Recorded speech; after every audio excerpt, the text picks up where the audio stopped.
John and Ed, they're on patrol, chasing shadows, heart and soul. Cryptid hunter UFO, down this rabbit hole they go. In the woods and on the street, whispers follow their heartbeat. Alien eyes, giant's feet, all got shadows they all meet. Down the rabbit hole they dive, midnight secrets start to thrive. Mysteries keep them alive. In the dark, does truth survive? Haunted houses, midnight calls, endless echoes in the halls. Ghostly murmurs, secret falls, every clue, they chase them all.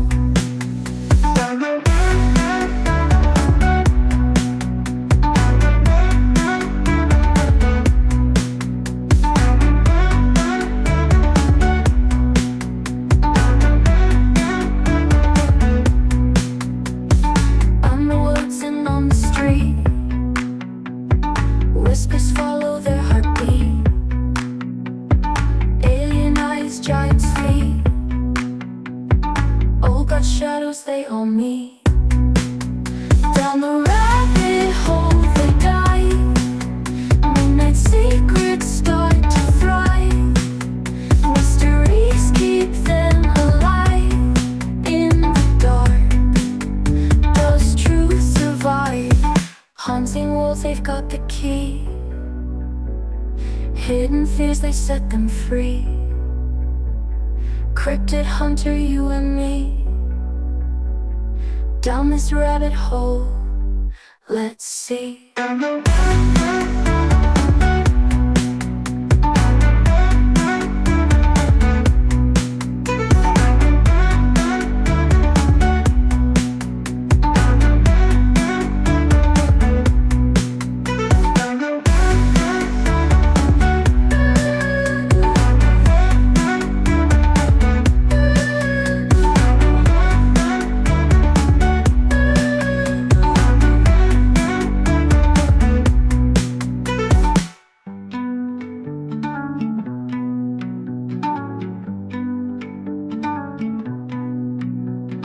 Unseen worlds, they've got the key. Hidden fears, they set them free. Cryptid hunter, you and me. Down this rabbit hole, let's see.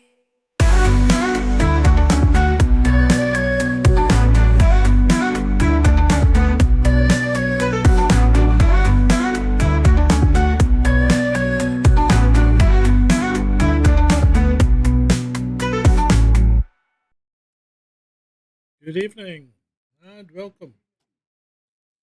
Oh, good evening, Troll Room, Dread-Eye and Julie, Nectaridus, Shalini.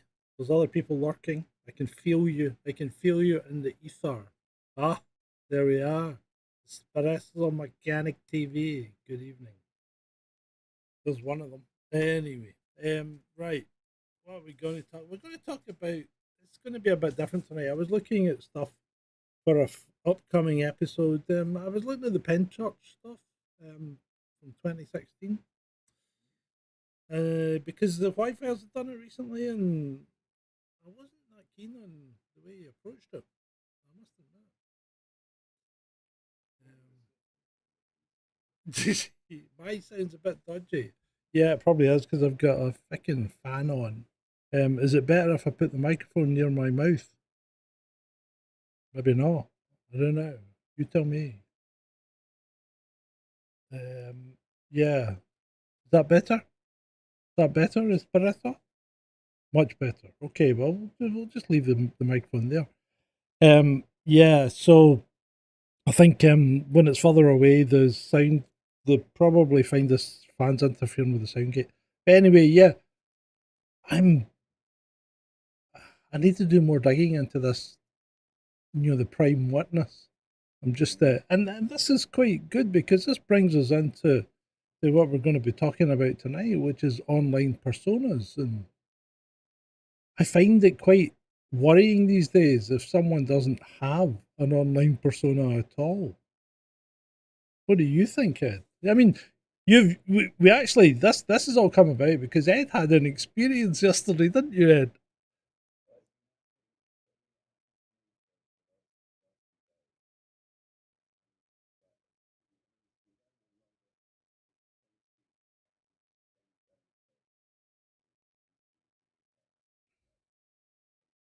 Hmm. Who was making that claim? This Murray AF person or James? No, James is a bit of a nut as well. Uh, hold on. The guy's he is. Why is Ed muted? Right. Sorry, you were muted. Right. So Yeah. Ed had a bit of experience this week. So right, start again, Ed, please. Start again. Yeah, it essentially goes back to an interview that Miri AF did with James Delingpole about Lucy Connolly being a fake person. And it kind of revolves around a Twitter friend of mine called Natalie, who I've known her for like since COVID days. And initially she said she'd do an interview with Miri. And she backed out at the last minute. And her reasons for doing that are her own. But up from that point on, Miri is now convinced that Lucy Connolly is some sort of psyop, and that she's not a real person. And then there's a whole bunch of people like Delingpole and others who have jumped on that bandwagon. And then I essentially posted in trying to back the Natalie voice up. of reason. Yeah. Well, no, I mean, I wasn't. I was actually calling people bad words, but yeah, but you were kind of the voice of reason. You're saying, for fuck's sake, people get a grip, you know? well, yeah, and I mean, Nat and I I've known her on. I mean, I've never met her physically, but there's plenty of people that I would consider friends that I've never actually met in real life. Yeah.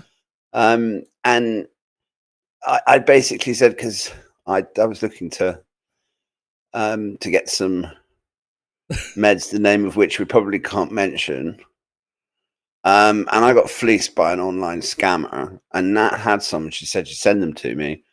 So I posted in as a reply to one of these threads. It's like, look, she's a real person, and undercover police wouldn't send me this type of med because it's not approved of. And there's people jumping on there and saying, oh well, anyone can do that. And I just muted them. I don't get into arguments with people online. If you piss me off, I tend to mute you, or I tend to tell you to F off and then mute you and just let you scream into the void.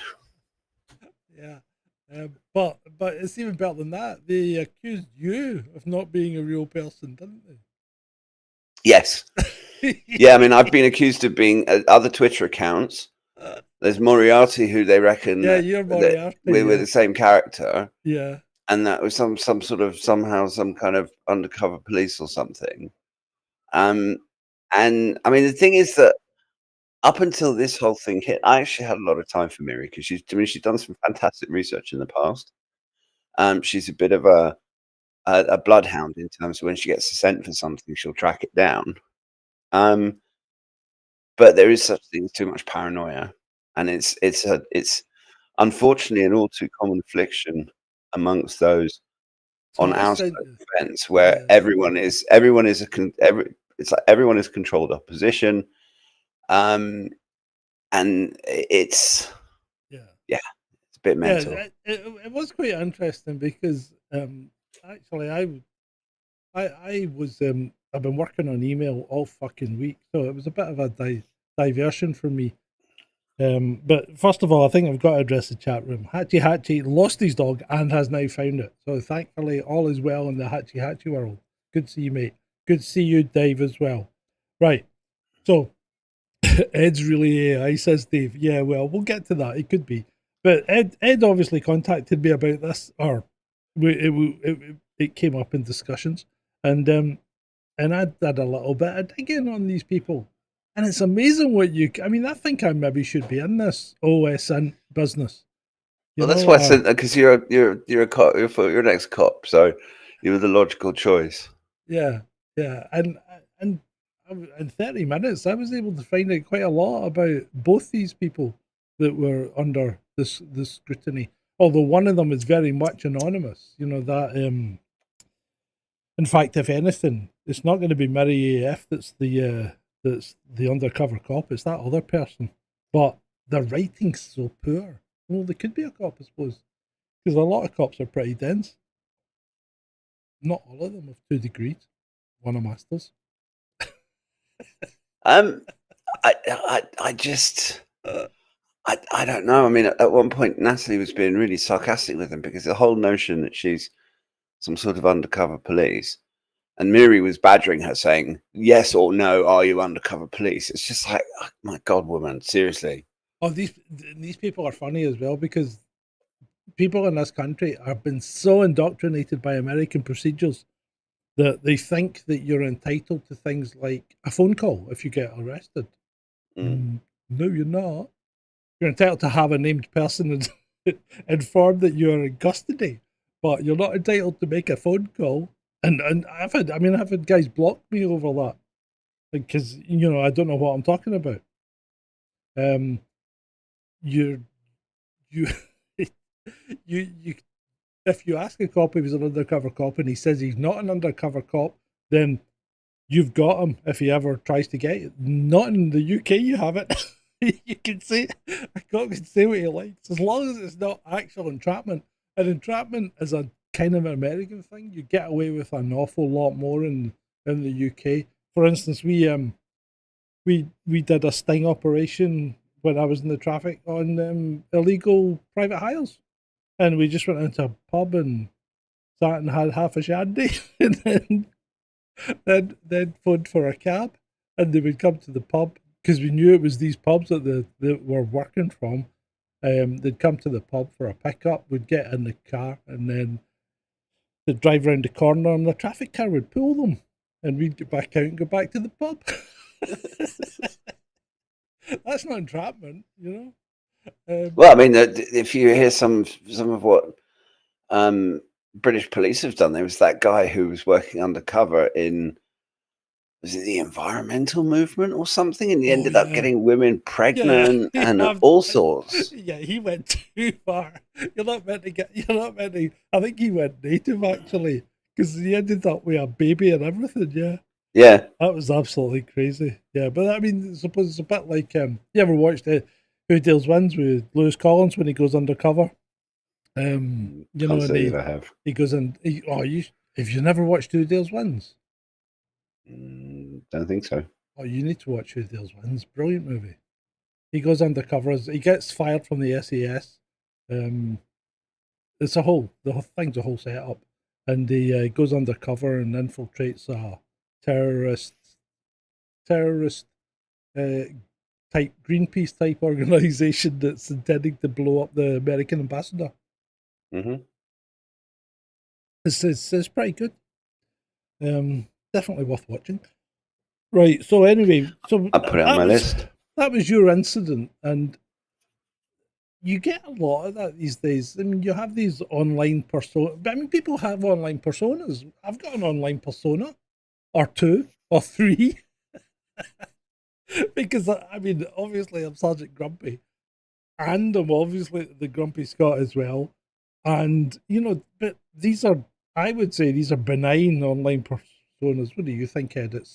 You're just, you are a real person, but you're projecting a different image of yourself merely for entertainment, which is what people do on TV. They call them. Yeah, absolutely. And that's, I mean, it's harmless. You're not trying to, I mean, you're not necessarily claiming that you're anyone that you're not. You're clearly a persona because nobody's actually called the Grumpy Scot.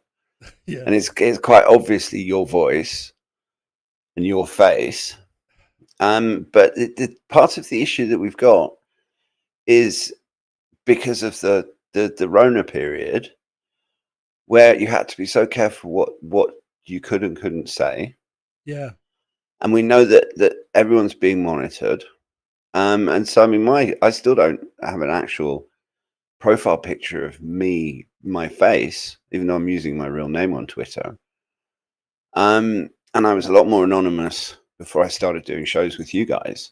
Yeah, you And were. that's essentially, that's not to, I'm not trying to deceive anyone. It's about protecting myself. And Yeah, because there was a lot of people doxxed and called out during oh, I've been doxxed already. NAFA doxed me via a Telegram channel called the Owl, which had all my personal details on it. And then for about 2 weeks after that, I was getting into arguments with NAFoids on X, and they'd post this card from the Owl, and I would just say something like, "Yes, come over and have a cup of tea, but don't expect any tea." And for me it's different because I don't have a family. I mean, I do have family, obviously, but I don't have any. I don't have a wife or kids or anyone like that. So if one of these idiots thinks they can threaten me, then they're in for a nasty surprise, and they're more than welcome to come around for a cup of tea. They probably won't be drinking for a while after that, but okay, let's calm down. Step away from the tea. put the teacup down and step away from the computer. But sometimes it goes much further than that, doesn't it? Because people end up getting doxxed and pursued and persecuted and accused of things they haven't done in particular. And sometimes people, what's the term they use? Self-terminating or something. Sometimes it gets that bad that people don't see a way out, and they're driven to that point, which is completely wrong. It's this cancel culture. There's a segment of the population who seem to get their rocks off on destroying people's lives, and it's not just their online persona that gets attacked, but they then get attacked in real life. You only have to look at David Cartland, who's been pursued relentlessly by the Mutton Crew. And we also have the 77th Retard Brigade, which our taxes pay for. And their persona. Well, absolutely. I mean, if you look at all the NAFoids, all of the fellas, they're all online personas. Most of them absolute scumbags, but that's another story. But we've got the Mutton Crew, and we've got the 77th, and then we have all of the... These aren't conspiracy theories people. These are admittedly real people, and the 77th in particular was we were told about it by the commander of them, i.e. Tobias. Remember at that point when he was in power, or Toby the Toady. Yeah, Tobias Elwood. He was very proud of the 77th and the kind of cyber propaganda that they could affect on the English people or the British people. I think they should be thoroughly ashamed of themselves. Yeah, they should. I mean, our taxes are paying for people to attack us online and lie to us. Yeah. If you look at the Mutton Crew, the amount of disinformation the Mutton Crew have spread relating to jabberoonies and all kinds of other stuff. And they're also malign. I mean, they'll gang up on people. They'll try and get you fired. They'll try and destroy your life, destroy your marriage. And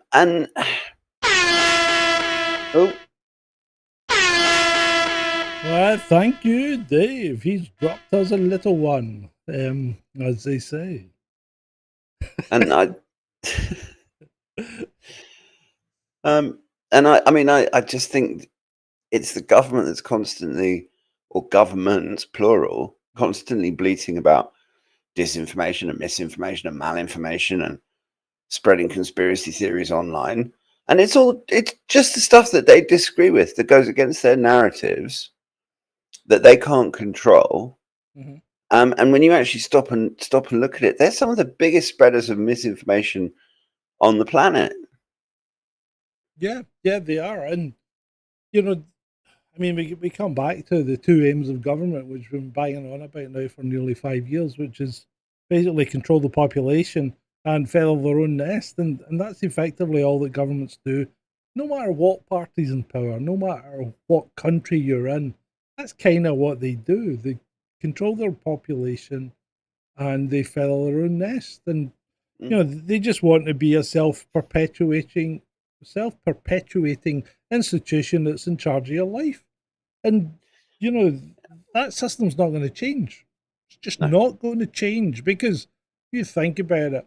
What was it before Blair got into power? He went on and on about the system and how bad it was and how he would change it. He got in power and he changed nothing. Nothing, Yeah. because he got in power and they were then there for what, 13 years or something. And then what's his name?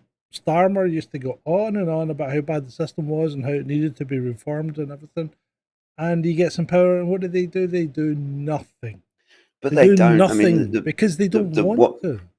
Not just that, but the wombats of Westminster are not the ones running the country. It's Whitehall. Yeah, but I mean, if you wanted to change the actual system, you could put laws through with that amount of MPs. Way.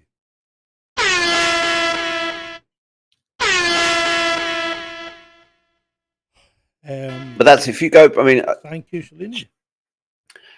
I don't necessarily agree with her about very much, but if you actually look at Liz Truss and that budget that ended up destroying her, Yeah, I know. that she never actually implemented. Everyone was like, "Oh, Liz Truss was such a disaster." Mate, she was booted out before she had a chance to implement anything. And if you actually look through that budget that she and Kwasi Kwarteng came up with, it was actually going to probably do more benefits to the country than all the bullshit that we've had since then. And if as soon as someone actually comes in and tries to make a difference that deviates from what the malign deep state and ruling class want, they destroy you. Yeah, they do, absolutely, and that's part of the system as it stands right now. And you know, how do we change that? Because let's face it, AI's not making things any better. All those people up there in that thumbnail that you saw, they're not real people. They don't even exist. Never mind fake people. They just don't exist. They're all constructs created by AI, and they look. But AI is just making it worse. Yeah, because they look real. Well, and all of the so-called disinformation that the government spreads about certain things being safe and certain things being unsafe, all of that is just being baked into the AI training. So if you try and ask Grok or ChatGPT or anything like that to give you a sensible answer about certain controversial questions, you'll just get the government line, and then you have to feed it data, and it'll eventually, after much back and forth, will end up agreeing with you because the data is incontrovertible. But then, because it's not baked into the training data, if you then start a new chat session or someone else asks the question, you just get the same meaningless bullshit again. Although Grok apparently now remembers your conversations, apparently. But I'm assuming it's only during the session. I don't know. I mean, from having used it, each thread is a new conversation. But I haven't gone back over controversial questions I've asked it to see if it's learned from the previous threads. I'll tell you what I was doing today. I was using Grok for some coding questions, and I had two windows open at one point because I wanted to ask it something that was completely unrelated to my current situation, and it referred to my current situation in the new window and new session. Okay, interesting. Which I thought was quite interesting. Grok is crap if you're trying to get stuff about real people in the real world, but it's pretty damn good at working out, you know, problems with postfix configurations, that kind of thing. They are fantastic at some things. I mean, I use an extension in VS Code called RuCode. And I have that tied into an API called OpenRouter, which gives you access to all the models from all the different AI companies. And that is absolutely fantastic. RuCode is free, but you have to pay for OpenRouter. Oh, right, okay. Or if you've got an OpenAI account, you can just plug the OpenAI API key in. But the thing with that is RuCode. You'd only get RuCode works best with Claude Sonnet because it allows for computer use. I've got a Perplexity API. Yeah, I use Perplexity API as well. That uses Claude Sonnet. Yeah, I mean, if Claude Sonnet 4 is essentially my go-to for coding and technical stuff. But it's where, I mean, where it's getting really interesting is I think I've forwarded to you where Gab have put Gab's AI on X as an account. Yes, they have. Yeah. And earlier in the week we had the two AIs having a very polite conversation with each other and vehemently disagreeing, and Gab's AI pointing out what a little woke bitch Grok is. Yeah. And So- it's Go on, sorry. Well, no, because there's uncensored.ai as well. yeah, So there are people developing LLMs that supposedly will give you unvarnished truth, if there is such a thing. yeah, you can. But it's not the mainstream ones. And I mean, ChatGPT is woker than woke. Yeah, I don't use that. I use what's it called? Perplexity a lot, and normally I pick Claude Sonnet either 4 or 4.5 or whatever, because it is really, really good. I've used a bit of DeepSeek. That's not too bad. It's not as woke as some of the rest. I think ChatGPT is actually pretty good at the grunt work. You know, if you've just got grunt work you need done. But Claude Good. Sonnet, I mean, GPT 4.1 is really good at writing stuff. really, I find Claude better at writing stuff than ChatGPT. Claude Opus rather than Claude Sonnet. Oh yeah. Sorry, I should have said that. I mean, Opus is really good for writing. Sonnet is really good for coding. Yeah. But apart from that, But it's difficult to work out. I mean, if I look at YouTube, I don't know if you've noticed a plethora of YouTube channels that have started up that are clearly AI generated. oh, I mean, there's one that I actually subscribe to called Thousands Sleepless of them. Historian. Yeah. And they do these 2-hour-long Yeah. fall asleep videos. And they've got an AI voice, and there's little tells because they don't pronounce certain things. You'll have this very, very polite, professional sounding English voice, but they make classic text to speech They do. mistakes Yeah. in terms of how they pronounce things. And YouTube was supposed, well, they put out a thing earlier on last week about cracking down on, you know, making sure people are producing original content and it's their own work and whatever. But again, you know, all they're really doing is just reiterating what their terms of conditions are. It doesn't really stop you using AI, and I think there was a stack of people jumped on the bandwagon about, you know, AI is going to kill us and we're coming off YouTube, but they're just trying to make clicks out of it. Something like the Grumpy Scott, you're never going to get that in AI. I mean, who comes up with a line like, can you imagine any AI coming up with a line like a cat trying to bury a turd, like a one-legged cat trying to bury a turd on a marble floor? No, There you go. simply. But the thing is that it's the same as problem that we had with deep fakes. Mhm. That it's getting very difficult to tell the difference. You still can. I mean, it's like AI generated pictures, AI generated videos. It's getting harder. It's getting more difficult for sure, and that's only going to increase. But you have to wonder about certain. It's like you have social media accounts, particularly on X. And I mean, it's good to be paranoid about stuff. Yeah. And it's good to be questioning. Excuse me. Hang on. Yeah. The other thing I find quite interesting is things like, I mean, you know, I've been doing a lot of movie reviews and stuff like that, and Ben, you know, Ben comments on some of my stuff, usually privately. But he did say that he thought that him and I had watched different Superman movies, and I think maybe that's a generational thing.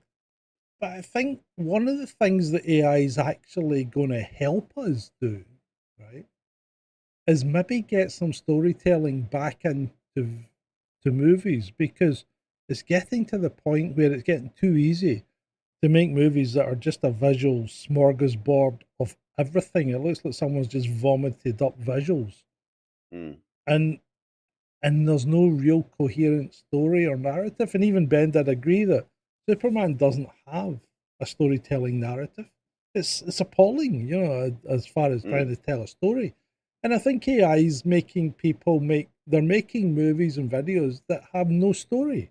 Therefore, these videos and movies, while they look visually appealing and look fantastic, they've got no soul. And when you watch something like Godzilla -1, and it's all about the story, it's not about the creature, And I think that But you might can tell help that in us. movies since the 80s and 90s, or even the 70s.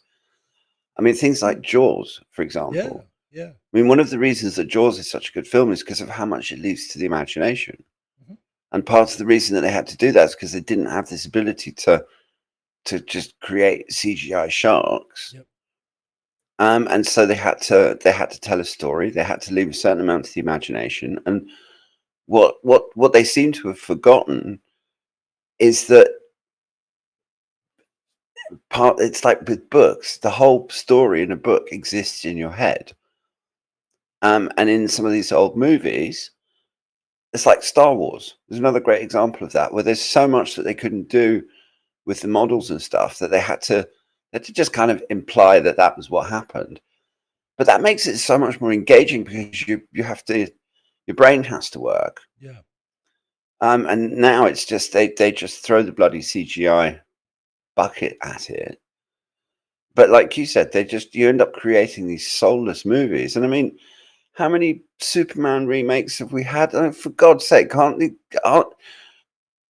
they imaginative enough to come up with a different superhero? Well, you see, Or the thing is, they're frightened to. I think the thing is, they are genuinely frightened to, because it costs so much money. I mean, now, the people will dispute this, but they say Superman cost 225 million to make. That's a load of bullshit. That movie, I mean, all you need to do is watch the movie and see how much that movie cost to make, because there's so much CGI in it. There's so much, editing in it. There's so much reshooting in it. That movie cost well over 300 million to make. Well over 300 million. And that movie's it's not gonna make any money. Unless it does $1 billion. That's got to do $1 billion. but this is what's so bizarre, is they're too afraid to experiment with new stuff. And so they rehash old stuff and then end up losing loads of money anyway. Yeah, they do. Yeah. And it's I don't know, it's a constant frustration I have, particularly with films, that instead of throwing money at something original and someone that's got they do sometimes, because I mean you have series like Mandalorian and Andor and stuff that Yeah, but even then they're not original as such, because they're based on a backstory of a catalogue of but that's okay. But the thing is with that is that there's nothing wrong with basing a film or a series in the Star Wars universe or the Star Trek universe or wherever, or the Marvel comic universe. Doesn't matter. The whole point is that if it's original and it's engaging, people will watch it. And if you look at how popular The Mandalorian and Andor have been, and frankly how good they were as well, and you let a director like John Favreau run with his ideas, and you chuck a bunch of money at him, and it produced something really good. But the fact is, it was different. I mean, it's like, okay, yeah, Andor is part of the Star Wars franchise, but I didn't see a lightsaber through any of it. Only at the very end, I think. Only at the very end. Yeah, I mean, there's no disputing it. Disney have a lot to answer for when it comes to things, and we seem to have devolved into a movie review tonight, or some kind of critique on the movie. Let's get back onto the online personas, because that's okay. So that matters as well, because it's getting quite hard to tell. Well, that's one of the things, and maybe why we ended up diversifying into the movies is because they're now making. I mean, if you look at the new Star Wars stuff, there are people in that are dead. You know, like Carrie Fisher and Grand Moff Tarkin, Peter Cushing. You know, these people are in their graves now, and yet their likeness is being used in movies. And I'm not saying Mhm. it's perfect, but it's getting to the stage that you won't be able to believe. Pardon me, you won't be able to believe a video in very soon because I mean that Google VO3 um, is getting rave reviews, and it's not cheap to use. Although if you want to use it for nothing, all you need to do is go onto Twitter and do Ask Perplexity to do a to make a video for you, and it uses VO3, and it won't cost you a thing. You'll only get a 5-second video, but it's pretty high quality. I used it in one of the shorts. This Man of Jelly. In fact, Grok's got better at drawing again because he drew Superman as made from jelly, and he's done a pretty good job this time. So yeah, if you want to see the shorts, they're on those shorts. They're on Snarky Cinema. But yeah, so people are we're getting to the point where you can replicate people, and so you can make videos where people do things that they've never done. Mm-hmm. You know, and that's getting to a pretty frightening stage because then I don't think when it gets to that stage, and if you cannot forensically tell the difference in the video, then you're going to have to discount video evidence. Well, you also have to feel sorry for all those poor actors that aren't going to get jobs because instead of hiring an actor to play a new part in some Star Wars franchise, they just recreate Carrie Fisher. Do you think that will happen though? Because unless the AI gets incredibly better and more polished, do you think people can really be replaced? You know? Well, I think there's all sorts of, it brings up all sorts of legal issues because, I mean, it is people's likeness is their own, and so to replicate that without their permission, and someone who's dead can't really give you their permission. Yeah, but the estate can. That's what happens. But I mean, if you look at James Earl Jones, for example, yeah, he's already worked with an AI company to replicate his voice, and while he's still alive, he has control over it. But once he dies, it means that the voice of Darth Vader will still be James Earl Jones in 20 years. Yeah. Harold's on the vertical chat for some reason, but we covered some of the state stuff earlier as well, Harold. But we'll probably get back to it because it's bloody hot, by the way. It's bloody hot. Sorry, I have to keep wiping myself. Yeah, don't worry about it, mate. So, I mean, that leads us on to things like fake profiles, because some people go out just now and create deliberately fake personas on social media and even in YouTube and things like that. I mean, you think Mr. Beast is like he is in real life and, you know, Mr. Beast videos? Because let's face it, the stuff that happens in Mr. Beast videos isn't even like real life. Yeah, people like Cat Turd. I mean, there are so many, and there's some big names that are pretty much completely anonymous. Mm-hmm. I mean, it wasn't for a very long time. Nobody knew who Cat Turd was. Yeah, and for example. So if we think about fake profiles and the fact that you're probably talking to some of them during the day, especially if you're on X or something like TikTok, because up to 4 to 6% of social media profiles are allegedly fake at the moment. So that figure is going to skyrocket, in my view. Well, at the moment, we've got things like Grok and Gab that are plugged into X, and we know who they are. Yeah, but it would be child's play to create AI bots, and I'm sure. Oh, I'm sure people are doing it right now. Absolutely, I don't doubt it. I've been looking into automation. I mean, you've seen some of the stuff I was playing with earlier about scraping RSS feeds and getting AI to, read them for me. Not read them for me, but read them and rank them, and then give me the top 10. So yeah, there are people building bots right now that are going on social media and talking to you, and you might think they're real people because let's face it, you don't. Well, I don't know about you, but I don't have long, lengthy conversations on social media because, in my view, I'd rather speak to a real person. So I usually drop a bomb and then run away. Yeah, I don't.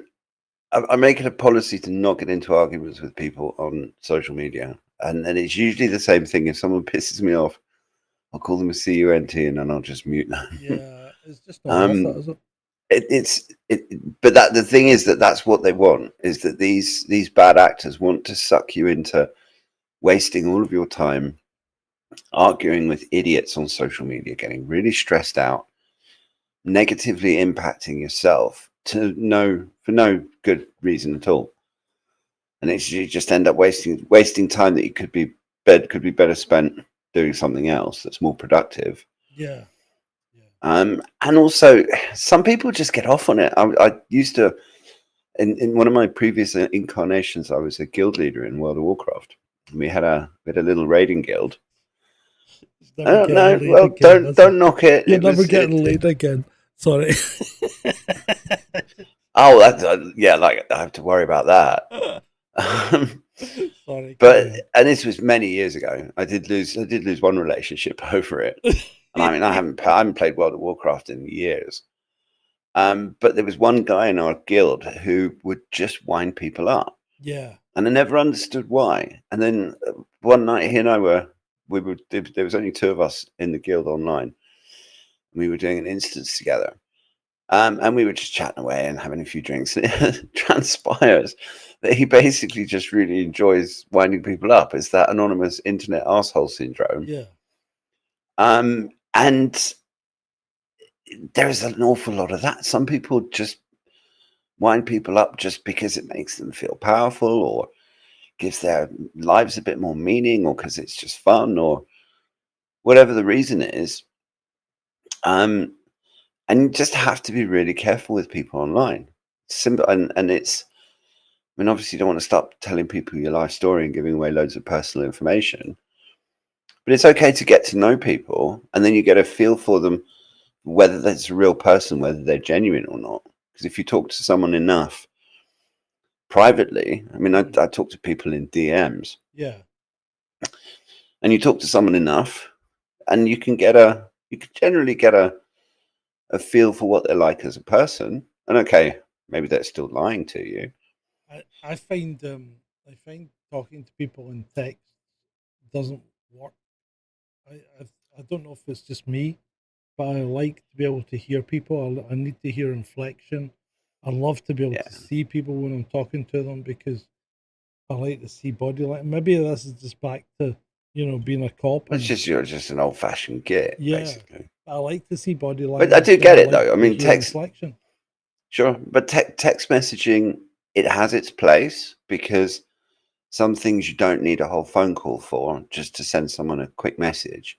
Yeah. But anything that has emotional content, any kind of serious conversation, should really, at the very least, be conducted on the phone, if not a video call. Yeah, I mean, anyone who's ever texted me knows they get really short answers back. Don't they, Shalini? Anyway. But also, everyone's different. I mean, yeah. And that's fine. We're all allowed to have our own way that we like doing things. It's like, for me, I'd much rather someone sent me a text message than rang me. Oh, right. See, I get. Yeah, no. If you want to ring me, send me a text message and ask me if I'm free. Yeah, well, okay, but I mean, and it's the same. I like that too, because I get text messages much less obtrusive. If you just ring someone, it's like, oh my god, my phone's ringing. Yeah. Now I have to talk to someone, but I don't want to talk to anyone. Normally, our interactions are fairly short, so I don't ever get to the point. But when I get to about 4 or 5 text messages, I'm normally at the point. That's it. This is better on a phone call because it's getting too involved. You know what I mean? I agree. Sometimes There is no substitution for phone calls, face to face, sitting down at a pub, having a few drinks, and it tends to be the more serious and hardcore or in depth or emotional the conversation is Yeah. going to be, the better it is to have at least a phone call so you can hear tone of voice, and preferably Mhm. video or physical presence so you can read body language as well. And I mean, so many arguments have started over text messages because of bad punctuation, Yep. Yep. and spelling not so much, but punctuation matters. A comma or a full stop Yeah. can make a big difference in terms of the communication. But it's also trying to figure out who online is a real person and who's a fake person. And we all know that there are controlled opposition. We all know that there are bad actors. That's a good point, Ed. And let's get into this. State-sponsored disinformation campaigns represent perhaps the most sophisticated and dangerous forms of online persona manipulation. These operations use networks of fake accounts, bots, and compromised real accounts to influence public opinion, sow discord, and undermine democratic processes. And they do. Because And you can see it it's- happening in real time yeah. sometimes on X. because it's not just the government that does it; the opposition does it as well. You know, and people that form these kind of loose associations of idiots like NAFO, who then take it upon themselves to try and get the message across that certain countries are very bad and other countries are very good, when countries are usually neither good nor bad. No, exactly. Nobody's And also, if you none look of at them are. particularly the NAFOs, Yeah. I mean, they're some of the most nasty, vilest, violent, reprehensible scumbags I've ever encountered. I mean, the things that they say about, say, Russians or whatever, Yeah. is so. I mean, it's so beneath the pale and so uncivilized, and I don't know. But that's what happens in war, because what you want to do is you want to make your enemy dehumanized so as you don't feel bad about eliminating them. And actually, I've noticed this starting on Twitter as well, because you're now getting coordinated. You're getting coordinated tweets where they all say the same thing.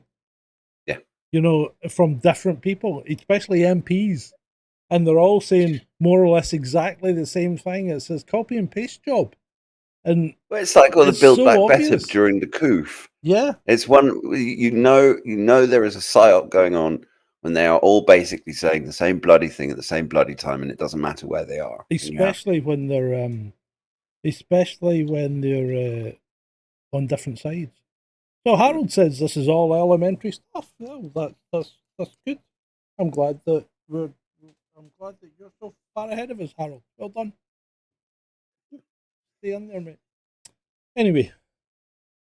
And I mean, ultimately, yes, it is elementary, but what's not elementary necessarily is actually figuring out the wheat from the chaff and working out, because some of the controlled opposition accounts are so good that and so manipulative that they have everybody wrapped around their little finger, and they can just push conversations in certain ways.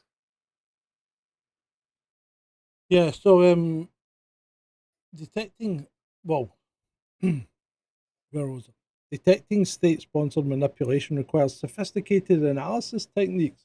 Researchers identified these operations through several indicators: synchronized posting patterns across multiple accounts, unusual engagement metrics that didn't match the behavior of the what would you call it, the account, content similarity, which we've already touched on, and network analysis reveals suspicious patterns. So it would seem that over 80 state actors have been identified in the last 10 years engaged in information operations, using social media to influence and spread disinformation and manipulate public discourse. So I think that's the whole point social media came along. Yeah. Because until the likes of Facebook and Twitter and I mean, right, Instagram okay. and TikTok and all of these. The internet was the Wild West. Well, And right, hold on.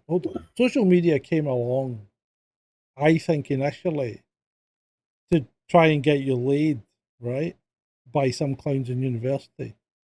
And I think what that was happened was, Facebook. yeah, but that's what happened then was that it got hijacked at that point, very early in the development, I think. I think it was Well, hijacked very, that's very also the early. mythos. I mean, the fact is that Facebook came straight out of NSA because DARPA had a program called LifeLog, which was shut down pretty much at the same time that Facebook came online and did what Facebook did. And Zuckerberg was very clever with Facebook because he built up momentum by only releasing it to students to start with so Yeah. that they could beta test everything for him and get a really active platform, and then also have everyone else wondering. Because I remember when Facebook first came out, I mean, as soon as I'd heard about it, I signed up for it. But I think that these social media, these particularly the big ones like Facebook, But Facebook was they were designed to funnel people into a section of the internet where things could be controlled. Because before Facebook came along, well, you'd it was MySpace. much harder to censor the internet. You'd MySpace. Yeah. Do you remember Which MySpace? yes, of course I do. Yeah. And do you remember GeoCities? Oh yeah, no, I'm that old. Yeah, Yeah. absolute disaster as far as web design goes. But And they were well, the much thing is, harder.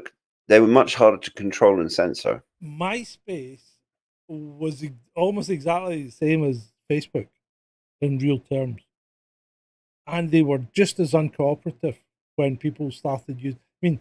I mean, I was in charge of the IT for uh, a council, and the amount of bullying that went on MySpace out of school hours that we were supposed to have to deal with, and yet MySpace wouldn't help you at all. There was nothing you could do other than ban MySpace.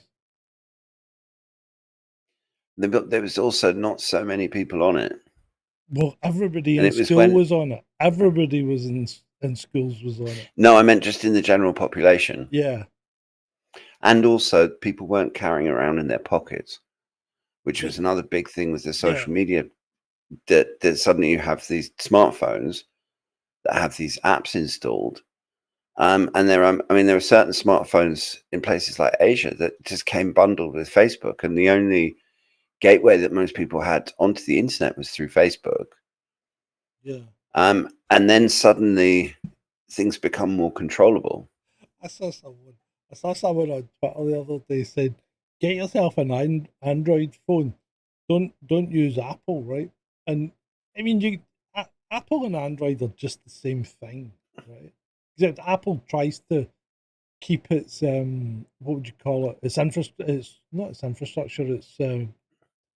Its user base confined into the Apple ecosystem. But they've Whereas, always had that walled garden. yeah, exactly. And he said, get yourself an Android phone, probably a Huawei. I thought, yeah, Huawei's really gonna keep you fucking safe. Well, if you want to be properly safe, get a Pixel and stick Graphene OS on there. Yeah, or just why don't you just move to China and get WeChat? Well, yeah, that's the thing, is that everybody is spying. Yeah, everybody is spying. They really are. And I mean, one of the first things I do with when I run up Windows is install a couple of programs that stop all the telemetry.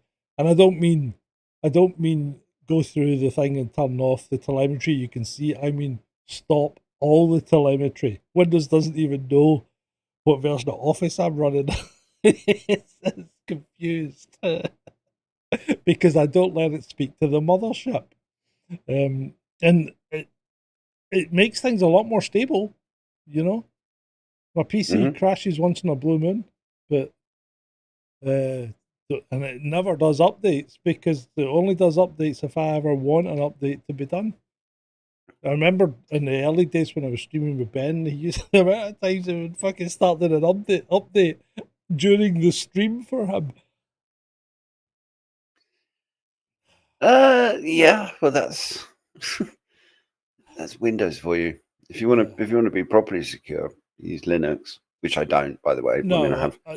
The problem with Linux, well, it's I like Mac OS. I think Mac OS is a good product. Mac OS is basically Linux. Yeah, it is basically, but it's a cracking product and it works really, really well. I think the problem, and it doesn't really have a big problem these days because most of the apps that you get on Windows you can get on Mac. The only problem is I've got a fucking PC. I've got a PC for video editing because that was where, and streaming, because that was where Mac used to drop the ball. There was never great as They're streaming. too bloody expensive. They always have been. Well, not now, but they were really bad at streaming, and now when they've gone to their own silicon, they're absolutely brilliant at streaming. And you can buy a Mac Mini for, if you buy it on education pricing, you can buy a Mac Mini for 500 quid that knocks the spots off most high-end computers. Yeah, that's true. I just don't. I don't particularly like Mac OS. Yeah, I don't like the restrictions. You know what? I used to hate it, but see, once you start working with it, it's absolutely brilliant. Well, I mean that's operating systems for you. Once you get used to it. Well, like you said, it's like Linux, and once you get into it, you actually find that there's probably more you can do than you thought you could. And it is. I mean, it's not perfectly secure, but it is very secure compared to Windows. Windows is fucking awful. So anyway, right, we've covered mental health and all that. Really, I probably don't want to get into it too much because it'll bring everybody down, and it's getting late because I don't know about you, but I'm sitting here in a puddle. Yeah, I'm sweating my tits off at the moment. Oh, here's a good section for content creators. As content creators dealing with sensitive topics, protecting yourself and your audience requires a multi-layered approach, not least from the platforms that you're actually trying to get the information across on, because they are some of your biggest, not critics, rather, they're some of your biggest problems, really, the platforms, because they censor you to the point where it's ridiculous. Like, you can't talk about the video I put out, the 40-minute video I put out about the attack on Glasgow Airport in 2007 was deemed not suitable for adverts, although there's nothing in it that's particularly gory or horrific, right? And it's had 38, or I think it's had 44 views now, right? Now that's just pathetic. Because the only way you get views is if YouTube promotes it. And if YouTube's not going to promote it, you're just not going to get views. And it's the same as all of these platforms. It's all about the algorithms. Yeah, to spend 3 or 4 days, this isn't even an algorithm. This has definitely been not promoted at all.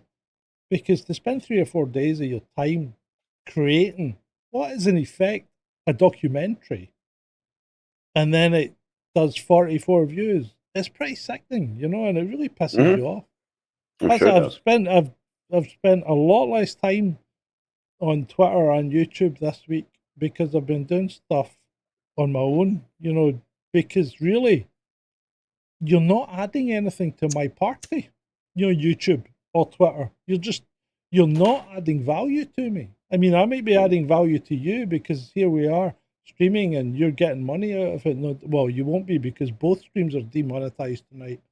So, of course, if people donate to us on YouTube, they get a big cut. If you donate to us on Sgt Grumpy at Ko-fi.com, they don't get anything. And maybe that's the way to go, maybe more off-platform. It's perfectly safe. It's safer than giving it to YouTube. Because I don't see, and the thing is, YouTube won't give you the money straight away either. They hang on to it. If you drop something in Ko-fi, like Nick Torides drops me something in Ko-fi, /Sgt Grumpy, and I get it now, Red Eye does it, I get it now. It comes straight away. You do it on YouTube, you got to wait until you hit the payment threshold before it gets paid out. And then sometimes it just never gets paid out. Like when they stole 300 quid off me, when they was making those shorts. Yeah. Well, that's the thing, and it gives the platforms like YouTube or Facebook or X or whoever it is huge amounts of power. Oh yeah. And they can control the conversation. They can control narratives. Mhm. And that makes them very interesting to governments. So governments then try and exert their influence on them. And part of the way that they do that is with all these fake personas and accounts and things like that we've been talking about. Yeah, they do. And it's especially true. I mean, part of the reason why it's interesting to do a show like this, which is not a bit of a diversion from our usual rabbit holes, is because particularly when you're doing rabbit hole research. I mean, there was a time you could go to Google. I remember myself in about 2001, 2, just going to Google and typing what really happened on 9/11. And the first website that I was taken to was a site called whatreallyhappened.com, which is still active and still a really good news resource. Yeah. But you wouldn't get that now. No. Now you'll get an AI excerpt of what happened on 9/11. Then you'll get 2 pages of adverts before you even get a search result. And then when you get the search, when you get the search results, it's all the NIST report and the 9/11 Commission report. Exactly. And so I got sent an invite today from Perplexity inviting me to try out their new browser called Comet. Okay. So I'll let you know what it's like. I haven't installed it yet, but I've downloaded it. Keep me updated. I think, but I mean, Perplexity is definitely one of the better AIs for sure. I really like it. In fact, I like it so much I actually pay for it. There you go. Mm-hmm. Old Johnny here pays for Perplexity. But it is good. I mean, you've seen some of the stuff it produces, Ed. It's fucking good. Absolutely. Yeah.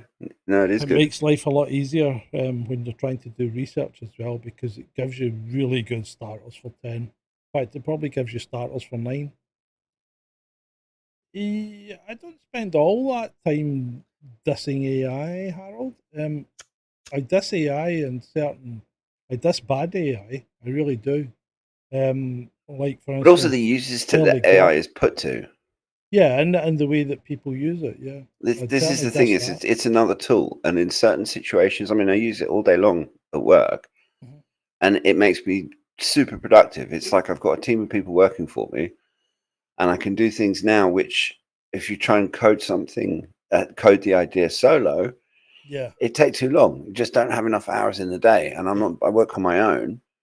And with AI writing large sections of code that I then have to just go back and check and test and everything else, they are absolutely brilliant. Or sometimes coming up with ideas for rabbit holes. Or I mean, you're right, because I mean, I've been going through that. I'm trying to run multiple domain email server on a single virtual private server that blocks the email port. So you've got to use an SMTP relay, and AI is brilliant at troubleshooting it. Absolutely brilliant.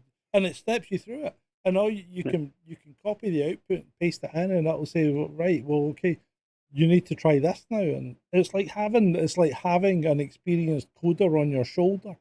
Yeah, absolutely. I had the same thing yesterday. It makes you better, doesn't it?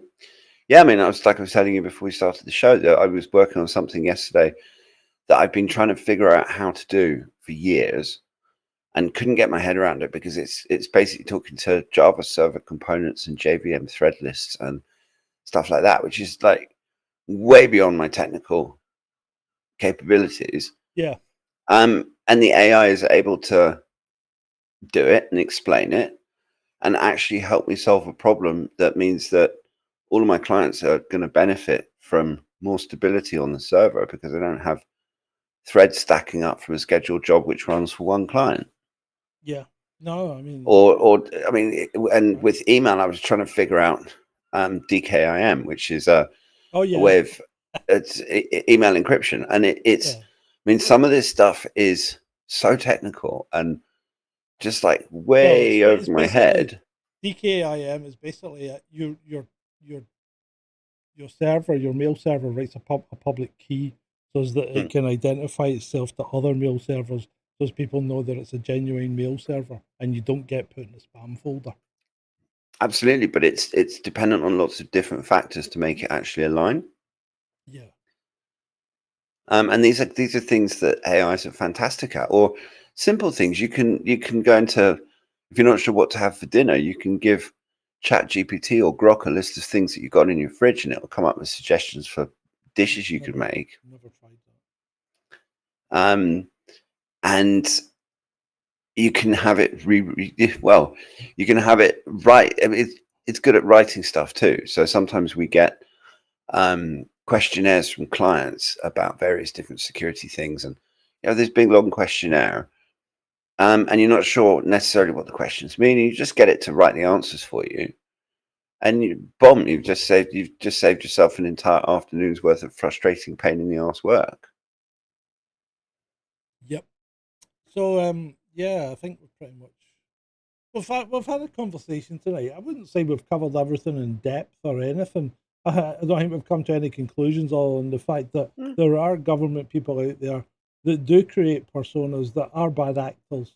They use bots. They try and pick up on narratives and steer them towards different ways that maybe the mood of the country or the mood of the people actually have, and they try and get you to change your mind. And I don't think that's going to change. And if anything, I think it's going to get worse. Yeah, I think people need to. The thing is that you can't stop it happening, but you can protect yourself by being Critical. critical Think and critically. suspicious. Yeah. Absolutely. But there is also such thing as too much paranoia. Oh, yes. But having said that, Ed, just because you are paranoid doesn't mean they're not out to get you. Oh, this is very true. No, this is very true. Yeah. So with that, I think just remember, stay skeptical. It's been great for you. Good night, everyone. Say good night, Ed.